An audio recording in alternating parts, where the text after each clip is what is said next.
अगर आप खुद प्रॉपर्टी बेचने निकले हैं तो कुछ बेसिक डॉक्यूमेंट है वो आप समझ लें, क्योंकि काफ़ी सारे ऑनर बता रहे थे कि भाई हमें प्रॉपर्टी अगर डायरेक्टली सेल करना है, कोई अगर प्रॉपर्टी ब्रोकर नहीं है और हमारा फर्म जो है वो यहाँ पे मुंबई में स्थित है और कहीं पे हमको अगर डायरेक्ट बायर मिल रहा है तो क्या करना चाहिए।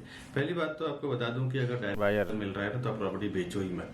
आप सबसे पहले किसी न किसी रिलेटिव या कोई लॉयर या कोई प्रॉपर्टी ब्रोकर या डीलर को साथ में रख के ही बेचो। उससे फायदा क्या होगा, एक तो आपकी हेडेक कम हो जाएगी। मेरे काफी सारे इन्वेस्टर हैं जो कोई भी प्रॉपर्टी खरीदते हैं या बेचते हैं, दोनों ही परिस्थिति में ना वो हमेशा किसी न किसी को साथ में रखते ही रखते हैं।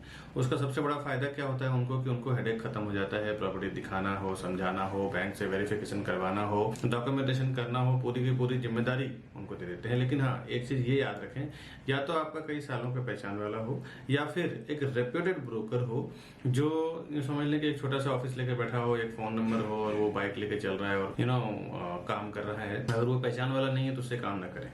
या फिर कोई ऐसा रेप्यूटेड ब्रोकर को ले जो एक प्रॉपर ऑफिस लेके बैठा हो, टीम लेके बैठा हो, एक रिस्पॉन्सिबिलिटी लेके बैठा हो। कई बार ऐसा देखने को मिलता है कि काम हो जाता है, ब्रोकरेज ले लेते हैं रजिस्ट्रेशन पे और उसके बाद गायब हो जाते हैं, फोन नहीं उठाते हैं, डील पे ध्यान नहीं देते हैं। मतलब इनरिस्पॉन्सिबल ब्रोकर आप मत रखिए। ऐसे डीलर को आप चूज कीजिए जो या तो जिम्मेदार हो या तो आपके पहचान वाला हो या एक अच्छा उसका मार्केट में रेपो हो कि आप पहले बात तो प्रॉपर्टी खरीदने से पहले रेफरेंस जरूर निकालिए किसी के साथ काम करना हो तो। ऑनलाइन रेफरेंस, ऑनलाइन अगर यूट्यूब पे है तो कमेंट्स देखिए, गूगल पे है तो रिव्यू देखिए। साथ ही साथ अगर आपके जान पहचान में उस एरिया में कोई है जहाँ पे आप प्रॉपर्टी देख रहे हैं तो उनके थ्रू किसी ब्रोकर के पास जाइए। क्योंकि क्या है, प्रॉपर्टी में ना छोटा मोटा चीज, छोटा मोटा डील नहीं होता। इसमें काफी सारा पैसा आजीवन कमाते हैं लोग और जीवन भर का पैसा निकल जाता है।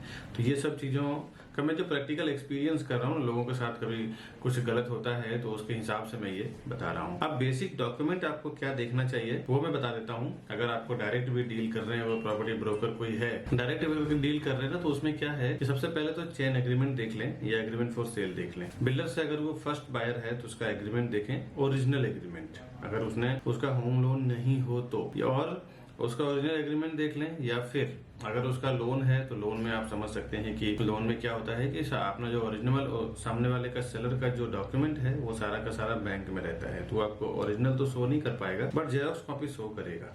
अब जेरोक्स जब आप उसका लेते हैं ना, या तो अगर समझिए ट्रू कॉपी करवाया रहेगा या फिर वो जेरोक्स करवाया रहेगा। तो इसमें ना कुछ चीजें आपको ध्यान देना है एग्रीमेंट में। फर्स्ट, इंडेक्स 2 का पेज होना चाहिए, है ना। और उसके बाद स्टाम्प ड्यूटी जो भरते हैं उसका रिसिप्ट होना चाहिए। इंडेक्स 2 का पेज हो गया, स्टाम्प ड्यूटी का रिसिप्ट हो गया। अब तीसरा चीज, पैन कार्ड पे जो नाम है उसका वही सेम नाम से एग्रीमेंट होना चाहिए, उसमें कुछ डिफरेंस ना हो, वो आप देख लें। पैन नंबर हो, पैन कार्ड का नाम हो और नंबर हो। फोर्थ थिंग, सबसे इंपॉर्टेंट, प्रोजेक्ट का फ्लोर प्लान देखें। जिस प्रोजेक्ट में वो फ्लैट बना हुआ है उस पूरे प्रोजेक्ट का ब्लूप्रिंट प्लान का एक कॉपी एग्रीमेंट में लगा हुआ रहता है, तो आप वो देखें। दूसरा, जिस फ्लैट को आप खरीद रहे हैं ना, उस बिल्डिंग का फ्लोर प्लान के ऊपर उस फ्लैट का स्क्रेच प्लान रहता है, उसको मार्क किया हुआ रहता है, उसको मार्किंग किया हुआ प्लान बोलते हैं फ्लैट का। वो जरूर देखें। उसमें कई लोग धोखा खा जाते हैं। क्या धोखा खा जाते हैं कि जब आप फ्लैट खरीदते हो ना तो फ्लैट के साथ कहीं बालकनी होती है, कहीं टेरेस होता है। टेरेस वाले फ्लैट के जो बायर हैं, शौकीन हैं, तो वो जरूर ध्यान दें कि टेरेस कभी कभी फ्लैट में मर्ज नहीं होता है, बाद में म्युनिसिपैलिटी तोड़ के चली जाती है या फिर सोसाइटी वाले उसको कब्जा कर लेते हैं, कवर कर लेते हैं और आप लीगली कुछ नहीं कर सकते हैं। तो सबसे फर्स्ट थिंग तो ये याद रखें कि आप टेरेस के साथ में अगर आप फ्लैट खरीद रहे हैं तो टेरेस जरूर उस फ्लैट के फ्लोर प्लान में देख लें। फ्लैट के फ्लोर प्लान में कई बार ऐसा धोखा खा चुके हैं, 2-3 कस्टमर तो मेरे सामने ही आ चुके हैं, विकास जी ऐसा हो गया है, ये हो गया है। तो इसके लिए मैं अपने वीडियो के जरिए लोगों को बता रहा हूँ कि ताकि ये चीज जरूर ध्यान दें वो। उसके बाद बारी आती है इंडेक्स 2 का पेज हो गया, स्टाम्प ड्यूटी का रिसिप्ट हो गया, साथ ही साथ फ्लैट का फ्लोर प्लान, प्रोजेक्ट का फ्लोर प्लान, फ्लैट का मार्किंग प्लान, साथ ही साथ कमेंसमेंट सर्टिफिकेट जरूर देखें। कमेंसमेंट सर्टिफिकेट यानी सीसी उसको शॉर्ट फॉर्म में बोलते हैं, जो बांधकाम प्रारंभ पत्र होता है, वो आप जरूर देखें। बिल्डिंग कंप्लीशन सर्टिफिकेट, एक और सीसी उसको बोलते हैं कंप्लीशन सर्टिफिकेट। 2 टाइप का होता है, एक सीसी होता है, एक बीसीसी होता है और एक होता है ऑक्यूपेंसी सर्टिफिकेट। जब गवर्नमेंट उसको ऑक्यूपाइड करने का परमिशन देती है बिल्डर को तो एक ओसी होता होता है। ओसी के बगैर तो प्रॉपर्टी इग्नोर ही करें। हाँ, एकदम सस्ता मिल रहा है, बैंक लोन कर रही है और आज से 5-7 साल पुरानी प्रॉपर्टी है तो बात अलग है, क्योंकि 5-7 साल 10 साल पहले ओसी का इतना वैल्यू नहीं दिया जाता था। और उसके बगैर आजकल तो ऐसा हो गया कि ओसी के बगैर प्रॉपर्टी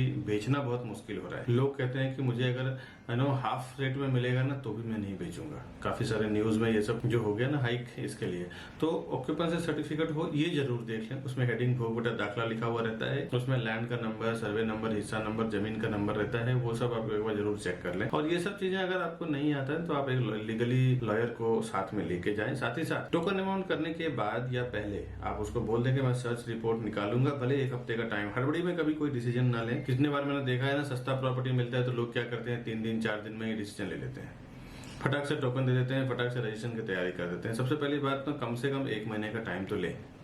15 दिन से लेके 1 महीने का टाइम लें डील के लिए। भले उसको बोल देंगे मैं पेमेंट आपको 15-20 दिन के अंदर क्लोज कर दूंगा, लेकिन कहिए उसको टाइम जरूर लें। टाइम लेने के बाद होगा क्या, आप सर्च रिपोर्ट निकाल पाएंगे, साथ ही बैंकिंग का। अच्छा, एक बात और बता दूं कि बैंक में अगर लोन होता है तो लोन क्लोजिंग लेटर एक होता है क्लोजर लेटर। क्लोजर मतलब आपको पता होता है, वो बताता है लाके बैंक से क्लोजर लेटर कि भाई इतना अमाउंट देंगे तो हमारा फ्लैट एग्रीमेंट वहां से छूट जाएगा, हमारे पास आ जाएगा। तो क्लोजर लेटर और जेरोक्स एग्रीमेंट ये दोनों देखना जरूरी है। साथ ही साथ प्रॉपर्टी टैक्स का बिल देख लें कि उसके नाम पे है कि नहीं, लाइट बिल देख लें, गैस बिल देख लें, मेंटेनेंस देखना बहुत जरूरी है। ये 4-5 चीजें देखना बहुत जरूरी है। अगर किसी के माता पिता ने उनको विल दिया हुआ है तो विल का डॉक्यूमेंट जरूर सेट कर लें। और साथ ही साथ एक याद ध्यान रखें कि नोटराइज एग्रीमेंट का कोई वैल्यू नहीं है। नोटराइज एग्रीमेंट ना देखें, सारे के सारे सब रजिस्ट्रार से स्टाम्प किया हुआ रजिस्टर्ड डॉक्यूमेंट होना चाहिए। किसी का पावर ऑफ अटर्नी दिया हुआ, साइन किया हुआ है तो उसका पावर ऑफ अटर्नी का जो डॉक्यूमेंट है, एग्रीमेंट है, वो भी साथ होना चाहिए एग्रीमेंट का।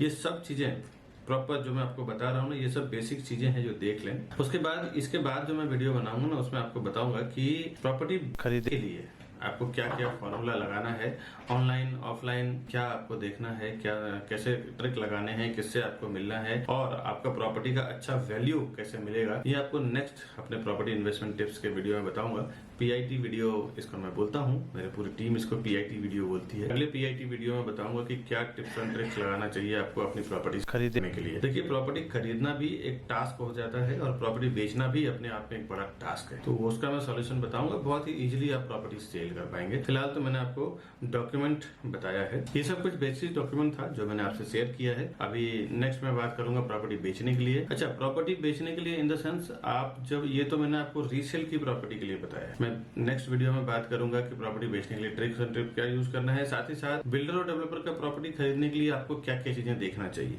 वो भी मैं नेक्स्ट वीडियो में बताऊंगा। आप चैनल सब्सक्राइब करके जरूर रखें। और ये जो मैंने आपको बताया है, ये सब अगर आपको फायदेमंद लगता है तो अपने फैमिली फ्रेंड्स में जरूर शेयर करें, क्योंकि अभी अगर वो 12 साल 15 साल के हैं तो ये लर्निंग लेके जरूर रखें। इन फ्यूचर कभी उनको प्रॉपर्टी खरीदना हो ना, ये सारा लर्निंग उनको काम आएगा। कभी वो 20 साल 30 साल 50 साल की प्रॉपर्टी में खरीदना हो तो ये 12 साल से लेकर 100 साल के लोगों के लिए ये नियम, ये सब जानना बहुत जरूरी है। सब बेसिक चीजें हैं, ये सब जान लेंगे ना, आपका काफी सारा जो अमाउंट है वो लॉस होने से बच जाएगा। दोस्तों, हमारे इस वीडियो को लाइक करके, साथ ही साथ सब्सक्राइब करके रखें, लाइक करके हमारा उत्साह जरूर बढ़ाएं। साथ ही साथ अगर कमेंट में करें, कमेंट में बताएं कि ये वीडियो आपको कैसा लगा, कितना फायदेमंद लगा, और अपने रिलेटिव फ्रेंड्स फैमिली में शेयर जरूर करें, हमारा उत्साह जरूर बढ़ाएं। मिलूंगा दोस्तों नेक्स्ट वीडियो में, तब तक के लिए नमस्कार।